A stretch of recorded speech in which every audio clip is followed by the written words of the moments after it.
Bueno, bienvenidos a todas, a todos. Nos encontramos aquí en este encuentro sobre discriminación, discursos de odio y libertad de expresión. Nos encontramos acá con Andrés Gastón Cuenca, que es doctor en Derecho, premio extraordinario de doctorado de la Universidad de Valencia en el año 2018, investigador en el Instituto de Derechos Humanos, codirector de la Clínica Jurídica por la Justicia Social de la Facultad de Derecho y profesor en el Departamento de Filosofía del Derecho y Política, todas ellas de estructuras de la Universidad de Valencia. Cuenta con publicaciones en las que ha analizado la recepción de estándares internacionales frente al discurso de odio en el ordenamiento jurídico español, el negacionismo, teorías de la justicia y su desarrollo en el entorno jurídico clínico, crítica jurisprudencial en la garantía de los derechos de las minorías, entre otros. Es miembro electo del Consejo Directivo de la Alianza Global por la Educación en la Justicia, secretario de la revista Cuadernos Electrónicos de Filosofía del Derecho y miembro del Consejo de Redacción del Anuario de Filosofía del Derecho. Bueno, Andrés, es un placer y bueno, el espacio es tuyo. Perfecto, pues nada, buenas tardes a todos y a todas. Muchas gracias por la presentación. Antes de iniciar, pues nada, me gustaría agradecer la invitación a participar en este espacio de disertación, tanto al doctor Perel como a María Verónica Ambrosi y pues Julia Gulino, que nos acompaña en la sesión de hoy. Me van a permitir un segundo que comparta la presentación.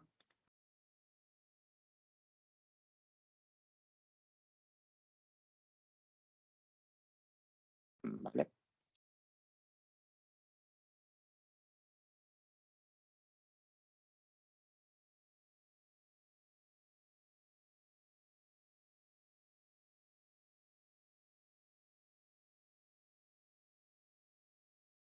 ¿Me confirman que se ve? Se ve perfecto.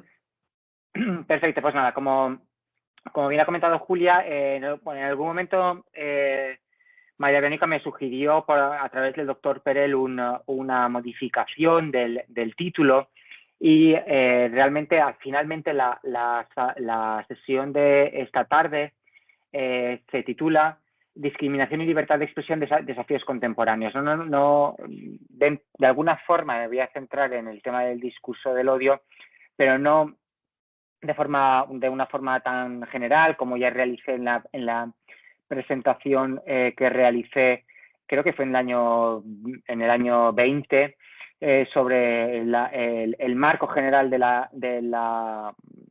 del discurso del odio por parte de las instancias internacionales y también regionales, sino que aquí, de alguna forma, intentaré atenerme a algunos de los desafíos actuales, bueno, que como vamos a ver a continuación, bueno, estoy seguro que ustedes conocen de sobra. Este es un poco el índice que pretendo seguir. Aquí ya se ve un poco cuáles van a ser las líneas de esta participación. En un primer momento, bueno, pues les mostraré algunos datos que muestran el aumento de los delitos de odio, especialmente de aquellos que se cometen en línea, es decir, a través de Internet, a través de las redes sociales, porque específicamente está este desafío contemporáneo en el que quiero centrar y sobre el que quiero que podamos charlar esta tarde, es la comisión o la posible comisión de delitos a través de la utilización de la libertad de expresión en los medios de comunicación instantánea, en las redes sociales, es decir, a través de las redes de información. Entonces, en un primer momento, pues me intentaré situar el tema, el aumento de los delitos. Aquí no me ha sido posible encontrar una equiparación entre los datos que yo les voy a mostrar del ordenamiento jurídico español y del ordenamiento jurídico argentino. Yo creo que, bueno, pues que este puede ser un buen foro en el que ustedes puedan aportar estos datos si los conocen o cuál es su parecer. En un segundo lugar, hablaré de cómo el discurso del odio afecta a la democracia, ya no tanto centrándome en el debate del ius punendi sobre si debe de ser castigado, si estas características o estos comportamientos se deben de castigar o no a través del derecho penal, que también hablaremos de ello, sino desde un punto de vista, desde un punto de vista filosófico, desde la filosofía del derecho, cómo puede afectar el discurso del odio a la salud de la democracia, los valores que se sitúan, digamos, bueno, pues a la cúspide de cualquier sistema democrático, a la cúspide de cualquier texto constitucional. Y en tercer lugar, lo que compartiré con ustedes son algunos casos concretos del ordenamiento jurídico español, decisiones judiciales, siendo estas charlas o estas disertaciones organizadas por la Suprema Corte de Buenos Aires. Bueno, pues he creído que era importante o que podía ser pertinente traer el análisis de ciertos casos en los que se ha decidido en este sentido en el ordenamiento jurídico español, bueno, pues para que podamos ver de qué forma podrían ser, cómo se podría lidiar con estas realidades en el ordenamiento jurídico argentino y también, bueno, pues su parecer al respecto. Sin más dilación, empezamos. Les comparto la serie estadística recogida por el Ministerio del Interior. Estos son los incidentes que han sido recogidos por todas las fuerzas y cuerpos de seguridad del Estado y de las policías autonómicas. España se divide, es casi un Estado federal, donde tenemos dos policías que operan a nivel nacional, la Policía Nacional y la Guardia Civil, y después hay algunas comunidades autónomas que tienen sus propios cuerpos de policía, como pueda ser pues, Navarra, el País Vasco o también Cataluña. Todas estas policías están interconectadas dentro de lo que se conoce como dentro del sistema estadístico de criminología, donde vuelcan los datos sobre los incidentes en general. El anual es la serie estadística sobre delincuencia, y aquí lo que tienen tienen exportados los delitos, el impacto de los delitos de odio en el año 2021, extraído del anuario.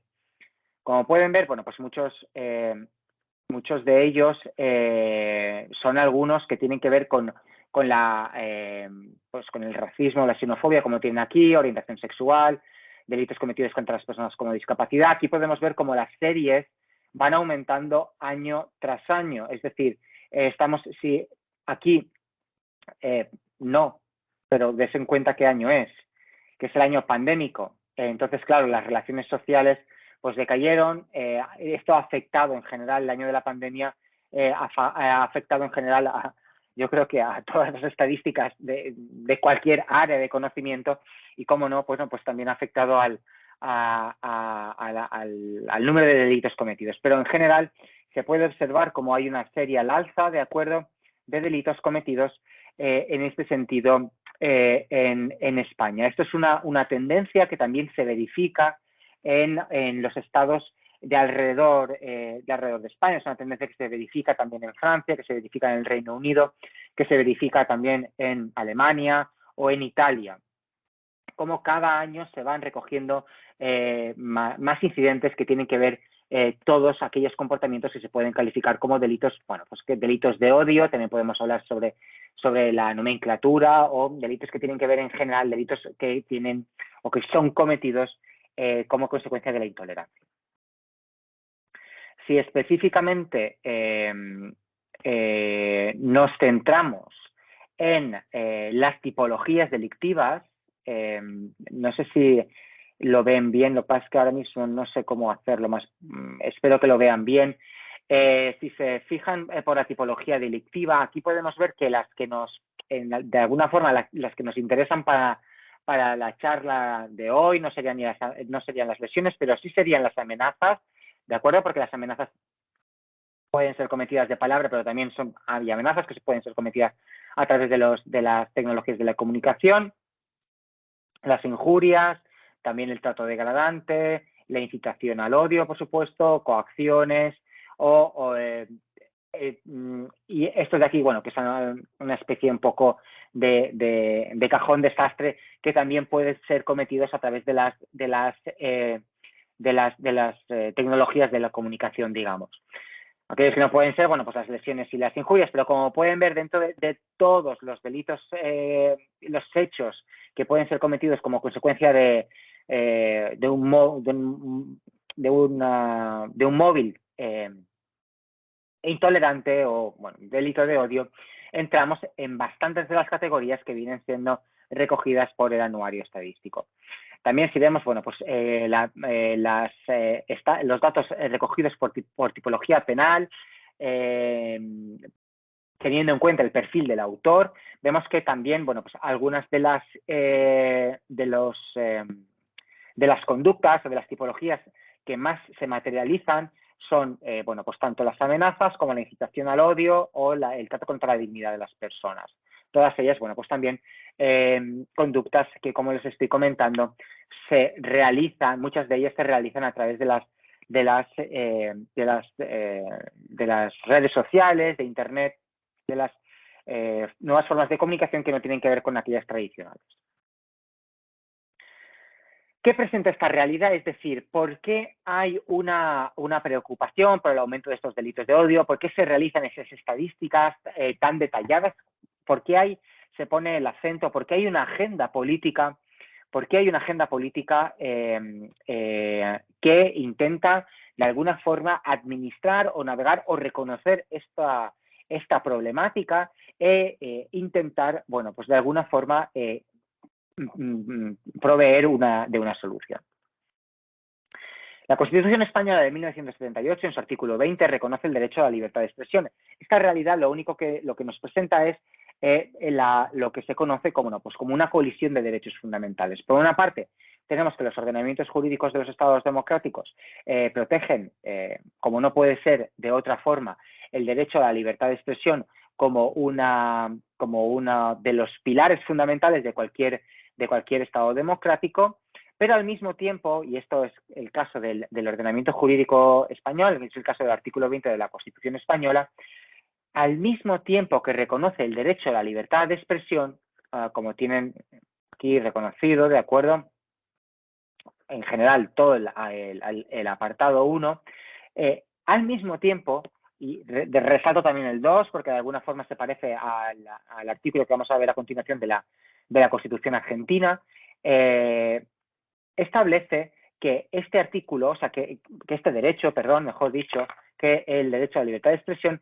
puede ser limitado. Es decir, en el mismo momento en el que se reconoce la protección de la libertad de expresión, se reconoce que esta puede ser limitada. Es lo que tienen en el apartado 4.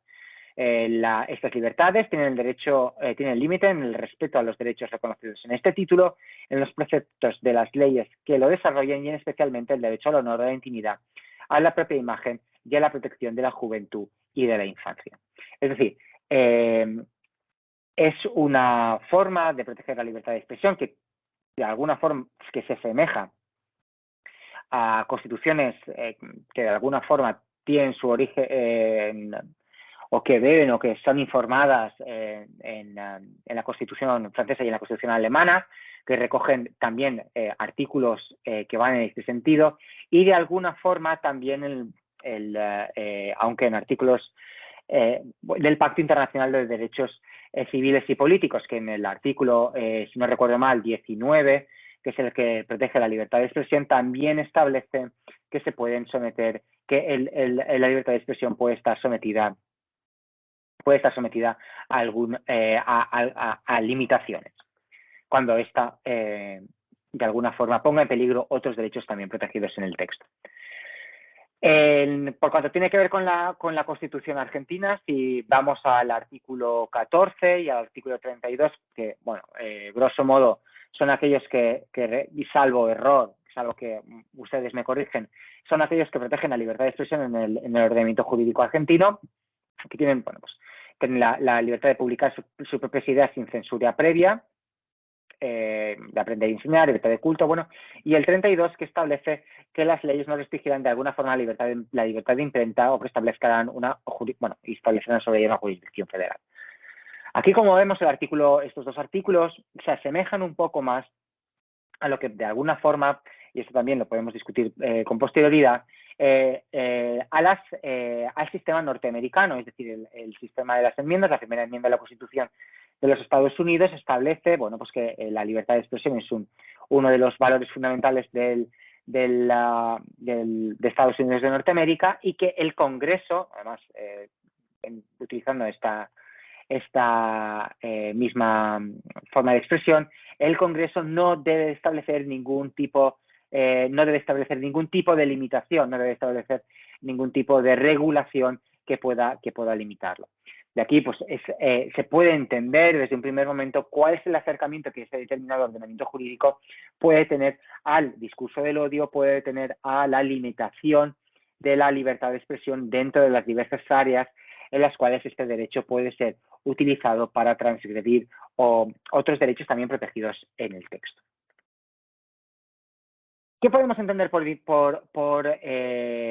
discurso de odio? Yo les voy a ofrecer aquí una definición que desde el punto de vista internacional es ampliamente aceptada, que es, se puede entender por discurso de odio toda expresión que difunda, incite, promueva o justifique el odio racial, la xenofobia, el antisemitismo u otras formas de odio basadas en la intolerancia. ¿De acuerdo? Como podemos ver aquí, bueno, pues es una definición bastante sencilla que viene a decir que es la utilización del derecho a la libertad de expresión con el objetivo de difundir ideas racistas, xenófobas o antisemitas, o en general aquellas que estén basadas en cualquier tipo de intolerancia.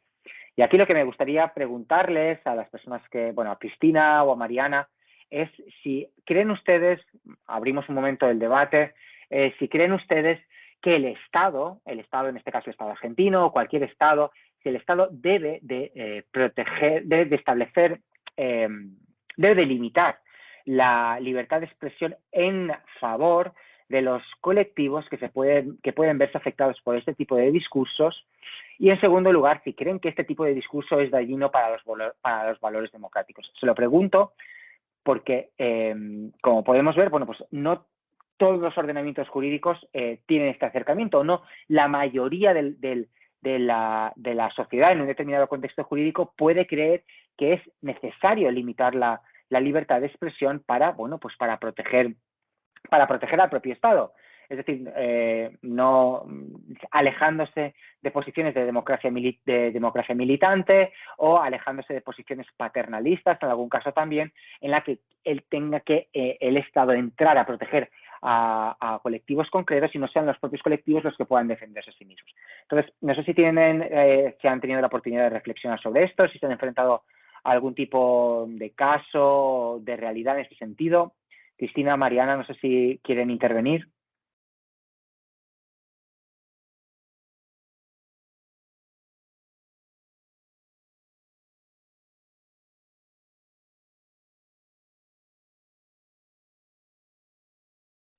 Si quieren, continuamos.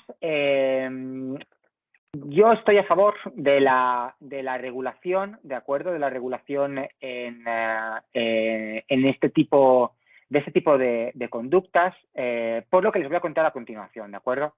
En el ordenamiento jurídico español sí que está previsto el castigo de estas conductas a través del artículo 510 que les he señalado aquí, y específicamente para las que tienen que ver con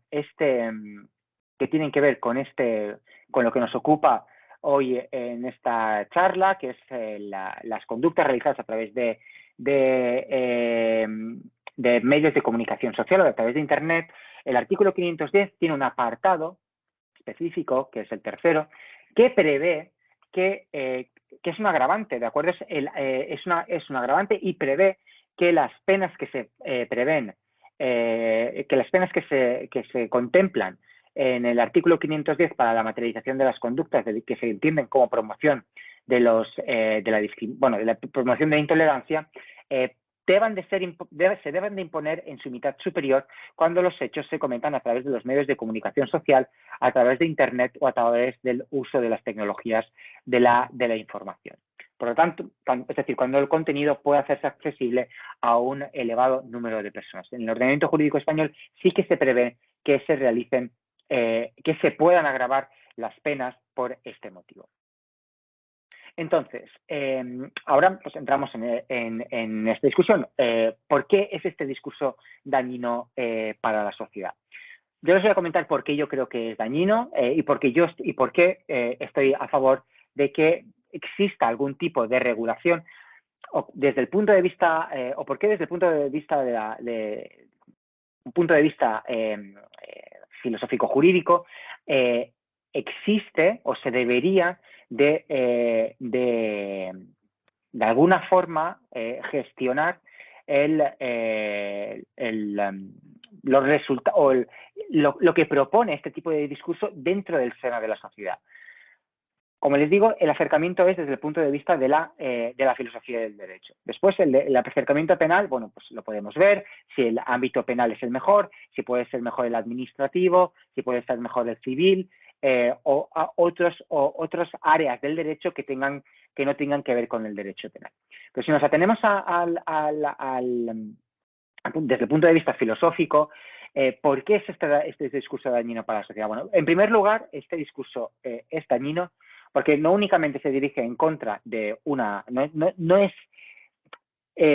dañino únicamente porque se dirige en contra de un individuo, sino porque se plantea contra un colectivo que forma parte del seno de la sociedad. Estas son las tesis básicas del racismo. Es decir, y después ampliadas a otros sectores, como discursos en contra de la religión, aporofobia, discursos machistas, misóginos, etcétera. ¿Por qué? Bueno, pues porque si el discurso racista, el discurso que fomenta o genera la discriminación, es un discurso que se ha venido excluyendo o contra que se ha venido combatiendo propiamente desde que las democracias protegen el derecho a la libertad de expresión. Entonces, el discurso no hay diferencia con el discurso que se distribuye a través de las redes sociales o de las tecnologías de la información. Es el mismo tipo de discurso que cambia de medio de transmisión. Este discurso continúa planteando, como les estaba diciendo, las tesis clásicas del racismo. El yo formo parte de esa sociedad, tú eres el extraño, tú eres el extranjero, tú no formas parte, yo tengo mis valores, que son los que tengo que proteger, tú traes otros valores que son completamente diferentes y que son incompatibles con los que mi sociedad sostiene. Y estos, bueno, no únicamente se centran en valores étnicos, como hemos visto, pues, replanteamiento de posiciones respecto del sexo, género, discúlpenme que hay una errata en esa palabra, religión, aporofobia, otras áreas, personas con discapacidad, muchas otras áreas contra las cuales este discurso se puede dirigir y que causan daño, no únicamente de forma individual, sino a nivel grupal. Además, es un discurso que, como estamos viendo, es estigmatizador, es un discurso que tradicionalmente trata de identificar en un determinado grupo social los males en general de toda la sociedad, es decir, intenta focalizar o disimular cuáles son los males o cuáles son los factores que realmente pueden ser los que estén causando las distorsiones dentro de la protección de derechos sociales, dentro de la protección de derechos civiles y políticos, como muchas veces, bueno, los ejemplos que les he puesto yo ahí, por ejemplo, la inmigración se la culpa de ser la que genera la delincuencia, cuando los datos reales no muestran esta realidad, o se hace una vinculación de las personas árabes con el terrorismo, cuando, por ejemplo, en España tenemos el triste ejemplo de que, pues, tradicionalmente el terrorismo en España se ha vinculado con una banda terrorista que era nacional, que era terrorismo propiamente dentro del Estado, ¿no?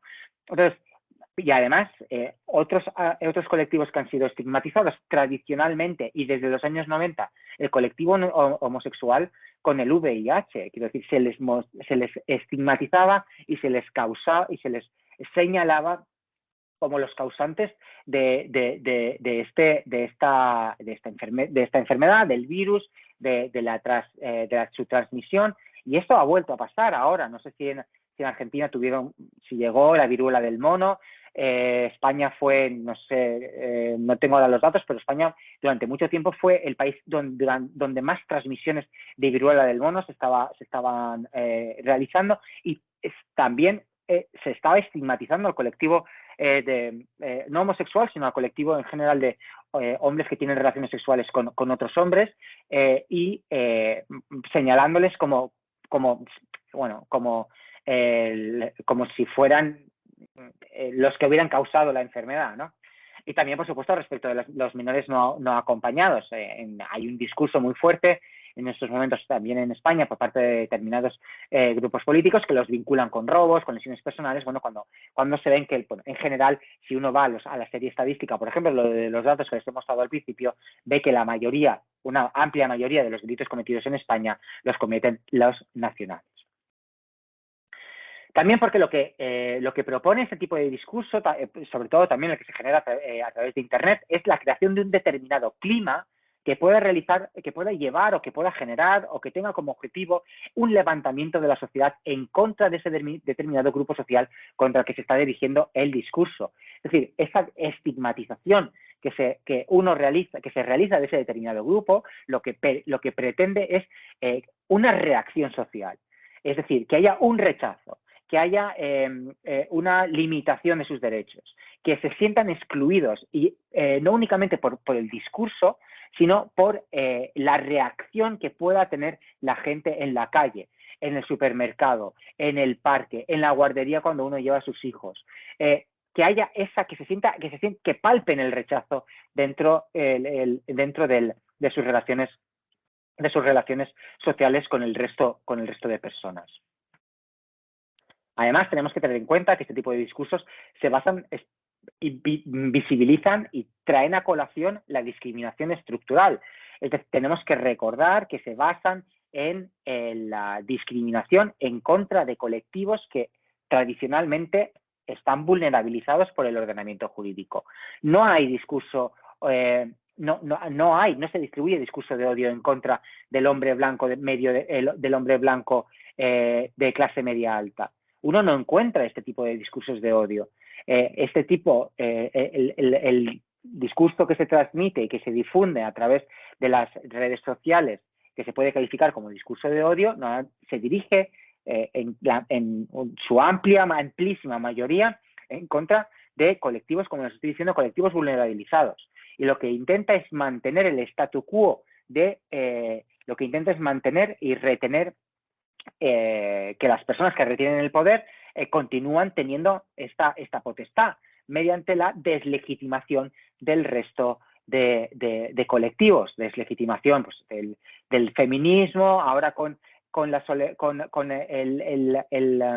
el combate activo por parte de los colectivos feministas en la lucha por el reconocimiento de derechos de las mujeres, colectivos de migrantes, étnicos, religiosos, etcétera, etcétera. Además, ¿por qué es este discurso dañino para la sociedad? Porque de alguna forma ataca directamente al pacto social en el cual se basan se basa el modelo democrático.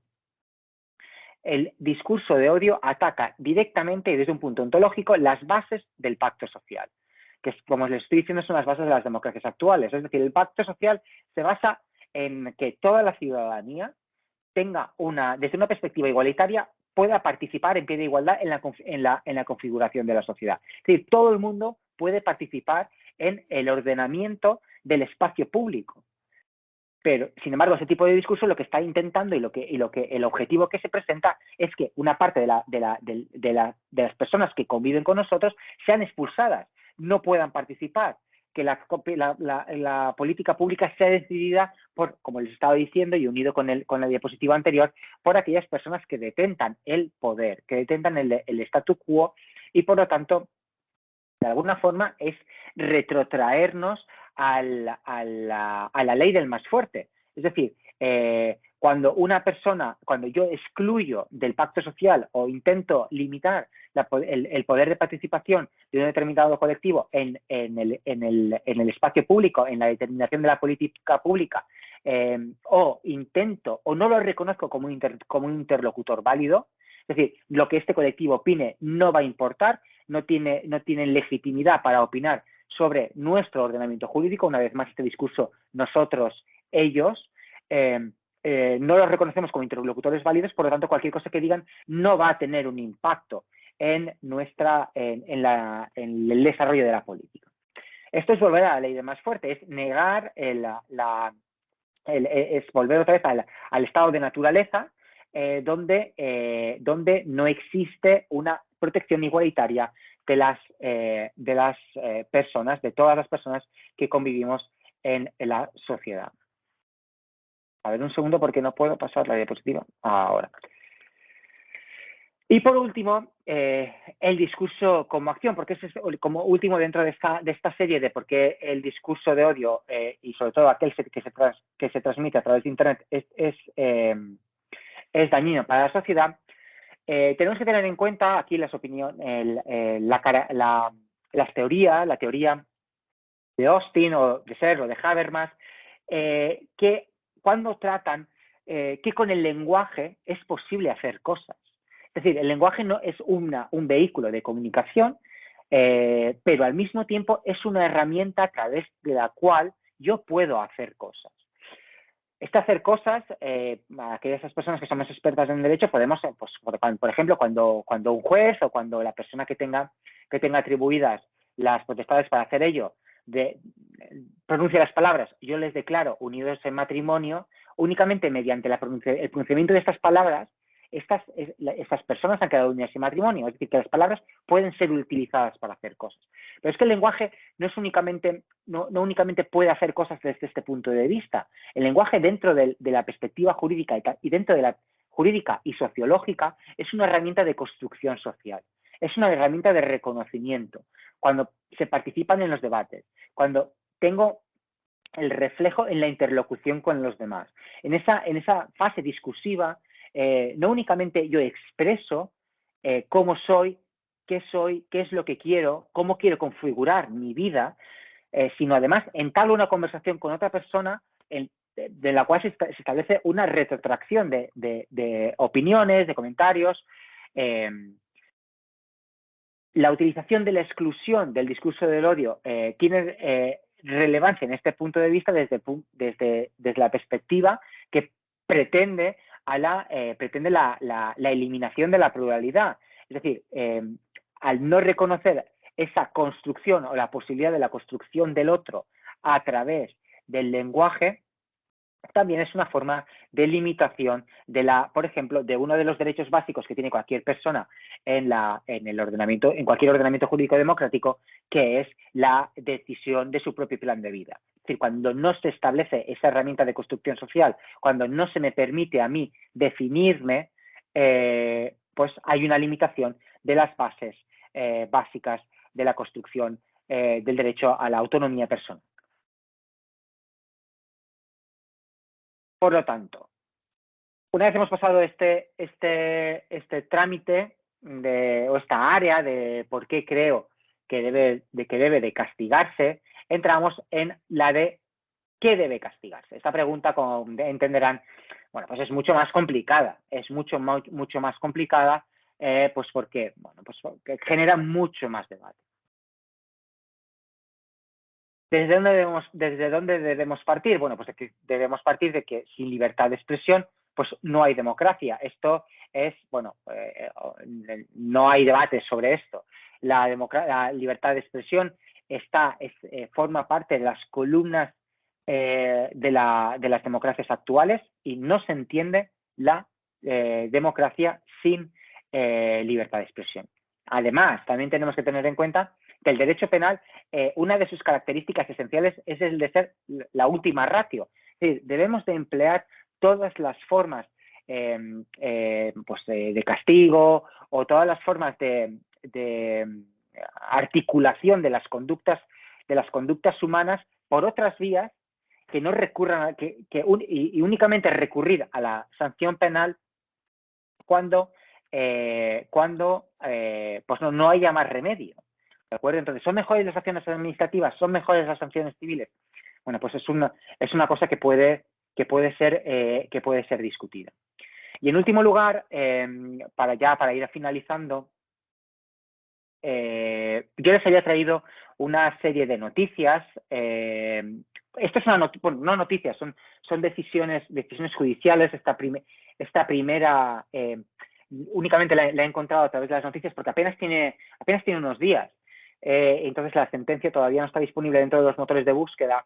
Y es la primera vez que en España se ha castigado la difusión de noticias falsas a través del artículo que les he enseñado al principio, a través del artículo 510. Es decir, en España es la primera vez, en la actualidad es la primera vez que se ha condenado a una persona por la difusión de noticias falsas a través de sus perfiles de redes sociales. En este caso, como tienen ahí, es un guardia civil que, como les he comentado, es uno de los cuerpos de seguridad del Estado nacionales, que difundió un vídeo en el que culpaba a menores no acompañados de la violación de una chica, no recuerdo, en una playa de Cataluña. No recuerdo ahora exactamente cuál es la población. Esto creo que era un tuit, o no recuerdo ahora si era un comentario en Facebook o en Instagram. Era realizado a través de una de las redes sociales y lo acompañaba de un vídeo en el que decía: mirad el vídeo, esta es la prueba de que son los menas los que realizaron la violación de la chica en la playa de esta población. El vídeo no estaba ni siquiera grabado en España. El vídeo era un vídeo grabado por una cámara de seguridad en China. Y el autor, en este caso el Guardia Civil, sabía que el vídeo era falso. Este caso fue llevado a los tribunales y el Guardia Civil fue condenado por difusión,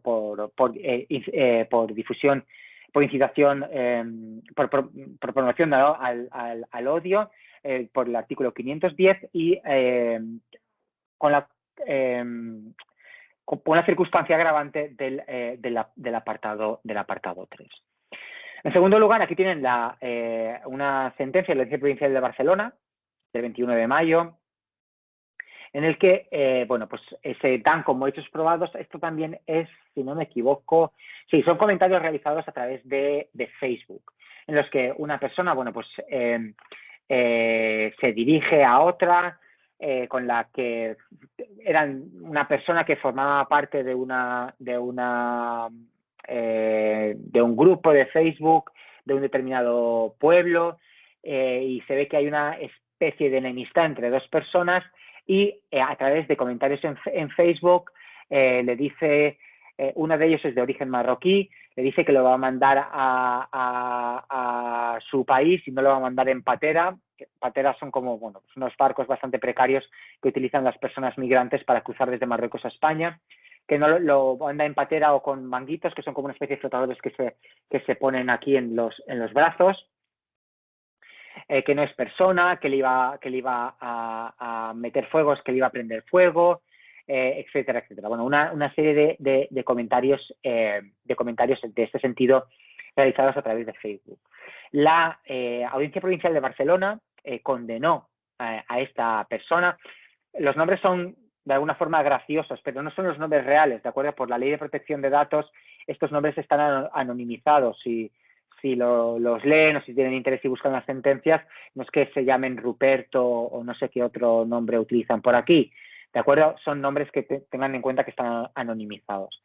Lo castigó a 1 año de prisión, a 9 meses de cuota diaria de 8 euros y a la inhabilitación especial de profesión o oficio en centros educativos por 4 años, además a pagar las costas. Esta persona no llegó a entrar nunca en prisión porque, de acuerdo con el ordenamiento, en general, de acuerdo con el ordenamiento jurídico español, todas, en principio, aquellas penas que son inferiores a 2 años pueden suspenderse. Esta persona no llegó a entrar en prisión, pero fue condenada a 1 año por los comentarios que acabamos de ver. En segundo ya y en último lugar, les traigo también el otro caso, en este caso de la Audiencia Provincial de Huesca, en el que otra persona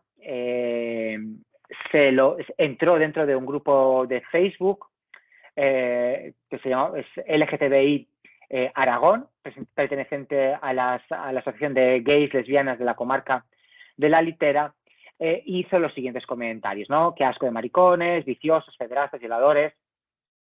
Según la OMS, tenéis una enfermedad mental, me dais asco, lo peor en la vida es ser lesbianas, son unos enfermos mentales, bueno, etcétera, etcétera, etcétera. Y bueno, también era pues, plantearles si creían que esto debía ser castigado o no. Yo directamente les doy el fallo. En este caso también se castigó a esta persona. En este caso fue a una pena de 6 meses de prisión. Una vez más no entró en prisión porque, discúlpenme,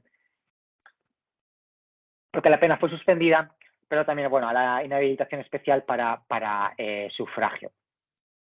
Y una pena, disculpen un segundo, y a una pena de multa.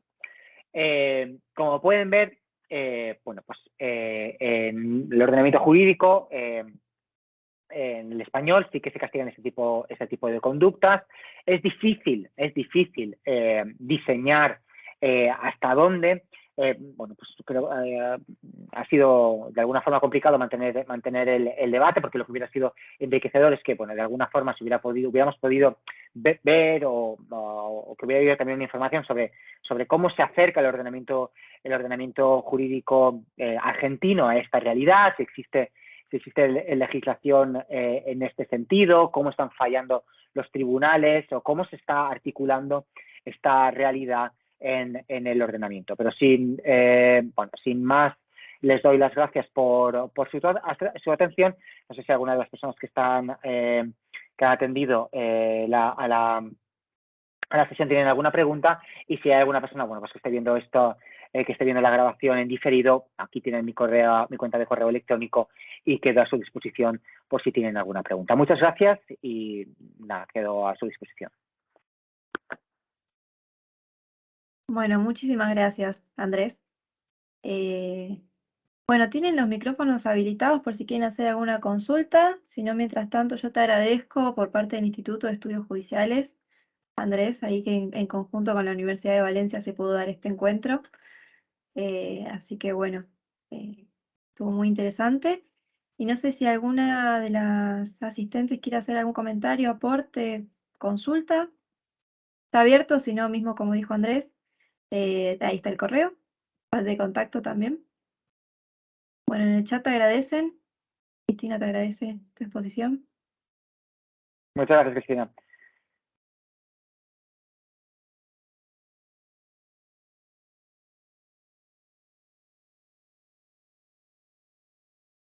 Bueno, cualquier consulta, si no, quedamos en contacto. Pueden Perfecto. escribir al instituto o mismo Andrés, nos mantenemos en contacto. ¿Sí? Perfecto, muchas gracias, Julia. Bueno, muchas gracias. Será hasta la Que vaya próxima. bien. Un placer. Hasta luego.